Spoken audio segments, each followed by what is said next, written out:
Have you ever found yourself, maybe in difficult times, looking for words that do more than just describe things? Words that maybe offer some understanding or even a spark for change? Well, today, we're doing a deep dive into the life and the really timeless poetry of Faiz Ahmad Faiz, a giant of Urdu literature, truly. And we've got a fantastic stack of sources for this: biographical encyclopedias, personal stories from people who actually knew him, and some really insightful analysis of his work. Our goal here is to sort of peel back the layers on this man they called a man of wide experience. Because he wasn't just a poet, was he? Teacher, military officer, journalist, trade unionist, broadcaster, the list goes on. It really does, and it's quite something how one person's life can mirror and comment on the huge historical shifts of a whole subcontinent. We'll be looking at how all those different experiences fed into his, revolutionary poetry, how he managed to blend love and politics so seamlessly, and, why his words still hit home today across cultures, touching on these really fundamental human concerns. He had this global reach, international acclaim, and people are still inspired by him. Definitely. So let's start that journey right at the beginning.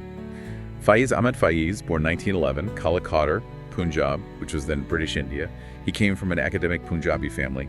His father, Sultan Muhammad Khan, was a pretty prominent barrister, a polyglot too, even studied law at Cambridge. Wow, Cambridge. Yeah, and apparently their home was like a hub for local poets and writers. So that early environment, you can see how it fostered his intellectual side, right? It was clearly this kind of incubator. Though, interestingly, he started with Islamic studies at a mosque, but his father moved him to a Scotch mission school. Oh, why was that? Well, some sources suggest Faiz felt uncomfortable. He came in nice clothes, horse-drawn carriage, among kids who were clearly impoverished, so an early brush with social disparity, which becomes such a theme later. And alongside that, he's learning Arabic, Persian, Urdu, later French and English.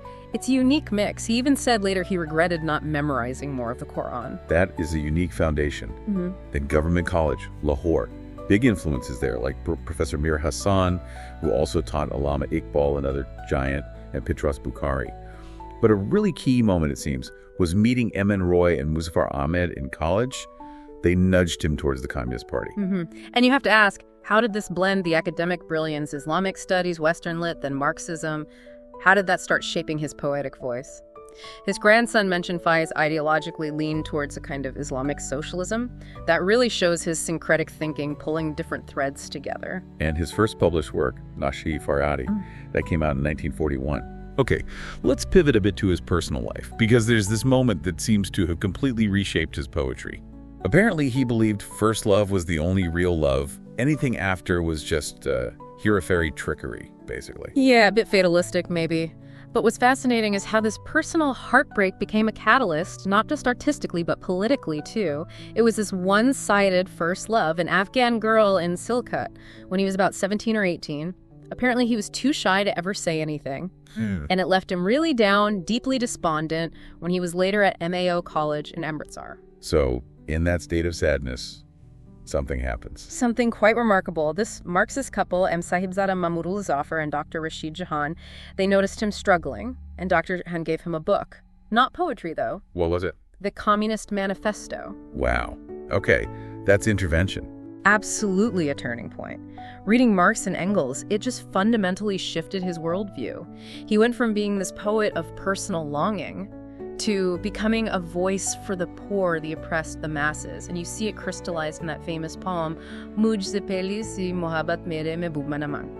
My beloved, do not ask me for the love I first felt. Exactly. It starts like a love poem, but then it just turns dramatically. It talks about the world's suffering, poverty, exploitation. It explicitly says there are other sorrows in the world besides the sorrow of love.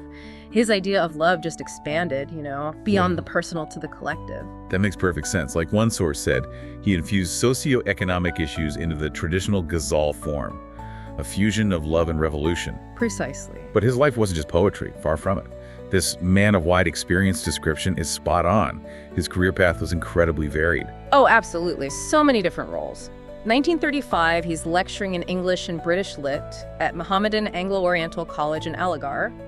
Then, 1937, he's a professor at Haley College of Commerce in Lahore, teaching economics and commerce, of all things. And then This one always surprises me. He joins the British Indian Army in 1942, a second lieutenant. Yeah. Rises pretty quickly, too, acting lieutenant colonel by 45, even got an MBE, member of the Order of the British Empire, for his service. Which, again, seems so contradictory, doesn't it? For a communist, a revolutionary thinker. Right. But the sources suggest his reasoning was about defending India from fascism during World War II. He saw it as a necessary national defense effort, not propping up the empire. So a pragmatic decision within his ideological framework. Adaptable. Seems so. He resigned in 47, though, after the Kashmir War, and his public life continued. After partition, he was editor-in-chief of two major papers, the Pakistan Times in English, Imroz in Urdu. And he even worked for the Ministry of Information during the 65 India-Pakistan War, writing these really stark poems about the bloodshed. Never shied away from engagement. No, he didn't. And that commitment to social justice constantly put him in the crosshairs of political powers. He was openly Marxist, a key figure in Pakistan's Communist Party, which he helped found in 47. And connecting that to the bigger picture, he really believed in internationalism, this idea of a global village. He was always speaking out against dictatorships, oppression, fighting for human rights for the marginalized.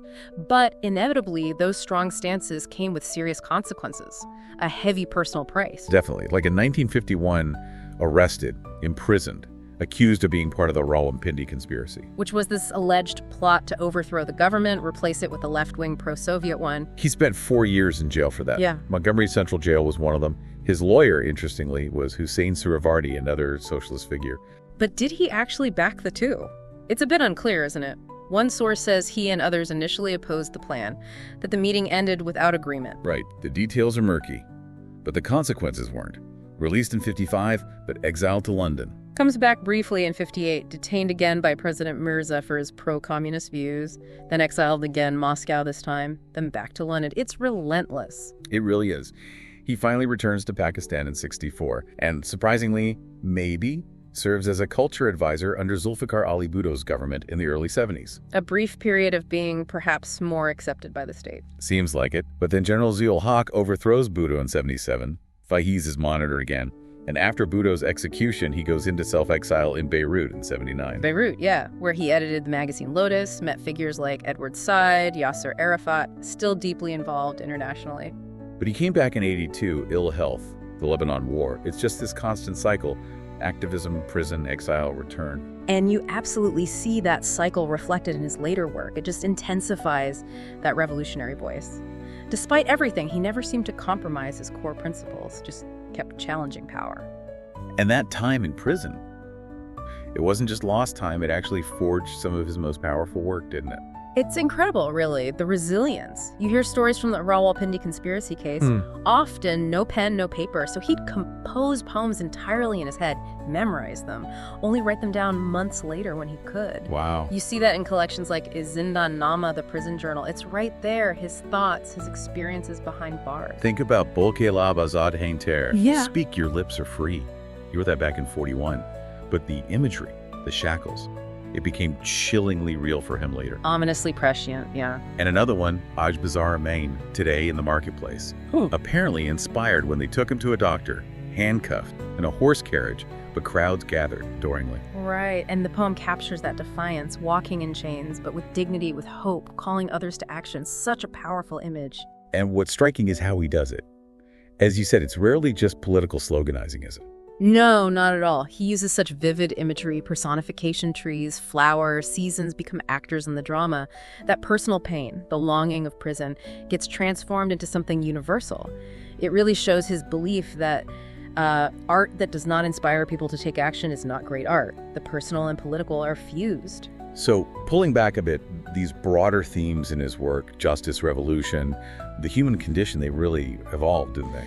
Definitely. If you look across his work, the early stuff might focus more on romantic love, but it rapidly expands. Justice, rebellion, politics, this deep sense of connection between all people. He gets called an artistic rebel, and you see why.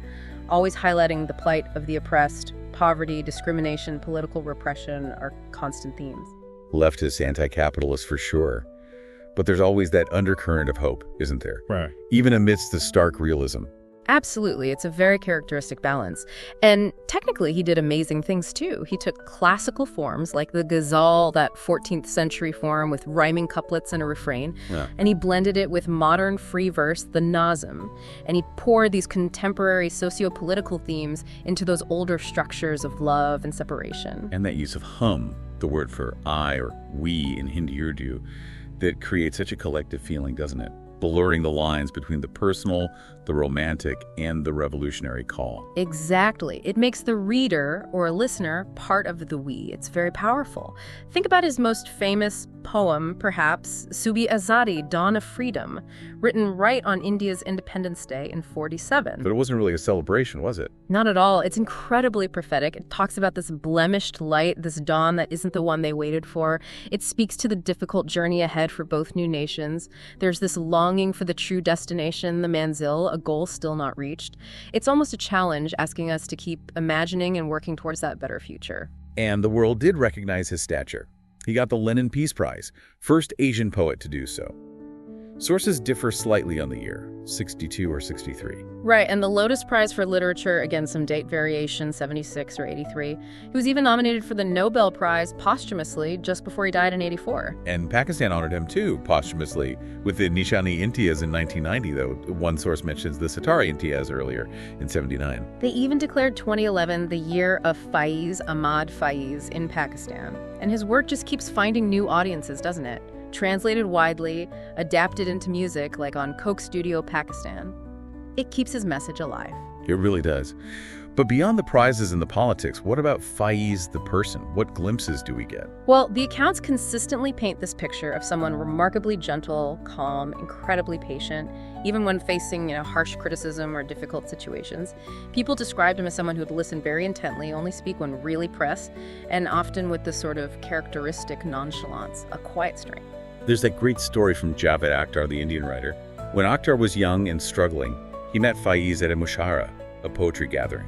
Akhtar, apparently quite drunk, sort of took charge of Faiz, got him back to his hotel, even slept there himself, woke up mortified, only to find Faiz calmly giving interviews like nothing happened. Yeah, that says a lot. And years later, Faiz graciously signed his last book for Akhtar. It points to this real humility, this ability to connect with anyone, his integrity too. Apparently, he'd return advance payments if a project fell through, just wasn't driven by money. And he wasn't necessarily a hardcore communist in a strict atheist sense, was he? No, that's an important nuance. He believed in God, studied the Quran in jail, regretted not memorizing more. His ideology was infused with this deep sense of aesthetic beauty. He challenged that idea that art and activism have to be separate, ugly things. His death in Lahore, November 20, 1984, lung and heart issues, was obviously widely mourned. There's some confusion about his exact resting place, Model Town Graveyard or Hazuri Bagh, but the legacy itself is monumental. Undeniably, he influenced generations. Artists, writers, activists. Ultimately, you look at Faiz Ahmad Faiz, and he wasn't just a poet of revolution, he was a poet of humanity. Full stop. His vision went beyond borders, beyond strict ideologies. There was this deep love for his homeland, calling pre-partition India his beloved post-partition Pakistan his manqua, his married partner almost. And this profound empathy for suffering everywhere. He truly believed that ache we feel for a better world could and should be turned into action. That message in his work, the destination hasn't yet come.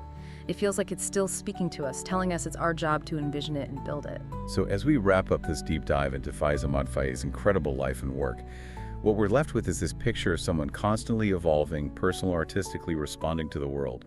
He really showed how poetry isn't just pretty words. It can be this potent force for change, a tool to actually help remake the world. Absolutely. And, Faiz saw that blemished light in his own time, but he never stopped pushing forward, hoping for that new dawn of freedom. So maybe a question for you, the listener, to mull over. When you face a blemished light in your own life, your own times, how might you take that longing for something better and, like Faiz, try to turn it into meaningful action?